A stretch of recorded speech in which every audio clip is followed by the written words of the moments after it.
बदलता है और साथ में बदलती हैं प्राथमिकताएं। जी हां, ऐसा ही कुछ हुआ यूरोपीय यूनियन और अमेरिका के रिश्तों में, जहां एक ओर अमेरिका ने अमेरिका फर्स्ट की नीति अपनाकर अपने सहयोगियों को सोचने पर मजबूर कर दिया, वहीं दूसरी तरफ भारत अब दुनिया के लिए सबसे भरोसेमंद विकल्प बनकर उभरा है। लेकिन सवाल यह है कि यूरोपियन यूनियन को अचानक भारत की इतनी जरूरत क्यों महसूस होती है और अमेरिका ने यूरोप का साथ क्यों छोड़ा, और सबसे बड़ी बात, क्या भारत अब वाकई दुनिया के नए शक्ति केंद्र के रूप में उभर रहा। दरअसल यूरोप और अमेरिका के रिश्ते हमेशा से ही मजबूत माने जाते थे। नाटो जैसे सैन्य गठजोड़ से लेकर व्यापारिक समझौते तक दोनों एक दूसरे के पक्ष पर निर्भर थे। लेकिन जैसे ही डोनाल्ड ट्रंप ने अमेरिका की सत्ता संभाली, उन्होंने अपनी अमेरिका फर्स्ट नीति के तहत यह साफ कर दिया कि अब अमेरिका यूरोप को फ्री में सुरक्षा प्रदान नहीं करने वाला। यूरोप को अपने डिफेंस बजट में इजाफा करना पड़ेगा।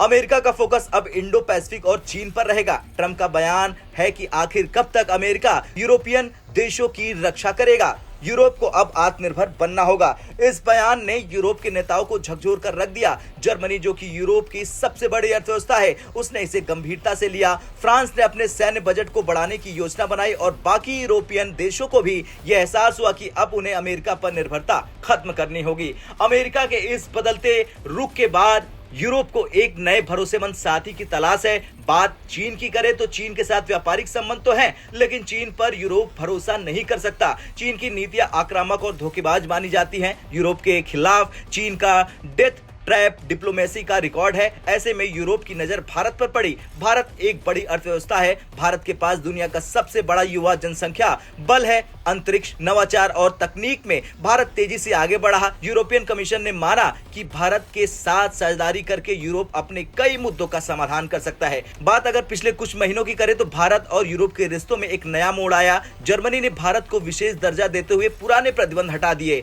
जर्मनी भारत के साथ टेक्नोलॉजी और डिफेंस में साझेदारी बढ़ा रहा। स्पेन के प्रधानमंत्री हाल ही में भारत आए और दोनों देशों के बीच व्यापारिक समझौते हुए। इटली, जो पहले भारत के प्रति उदासीन था, अब मित्रवत रवैया अपना रहा। इटली ने भारत के साथ सैन्य और तकनीकी समझौते किए। फ्रांस और भारत के रिश्ते पहले से ही मजबूत थे। फ्रांस ने भारत को रफाल फाइटर जेट दिया और अब दोनों देशों अंतरिक्ष में भी सहयोग कर रहे हैं। चलिए अब समझते हैं कि भारत का महत्व क्यों बढ़ा। दरअसल यूरोप के साथ रिश्तों में गहराने से भारत को कई फायदे होंगे। जैसे नए निवेश की बात करें तो यूरोपीय कंपनियां भारत में निवेश करेंगी, इससे रोजगार के अवसर बढ़ेंगे। बात टेक्नोलॉजी ट्रांसफर की करें तो भारत को यूरोप से उन्नत तकनीक मिलेगी। यूरोप के समर्थन से भारत की अंतर्राष्ट्रीय स्थिति और भी मजबूत हो जाएगी। यूरोपियन देशों के साथ डिफेंस प्रोजेक्ट्स में सहयोग से भारत की सैन्य ताकत बढ़ेगी। वैसे अमेरिका ने साफ कर दिया है कि वो अब यूरोप का सुरक्षा गारंटर नहीं रहेगा। यूरोप को भारत और अन्य देशों के साथ अपने रिश्ते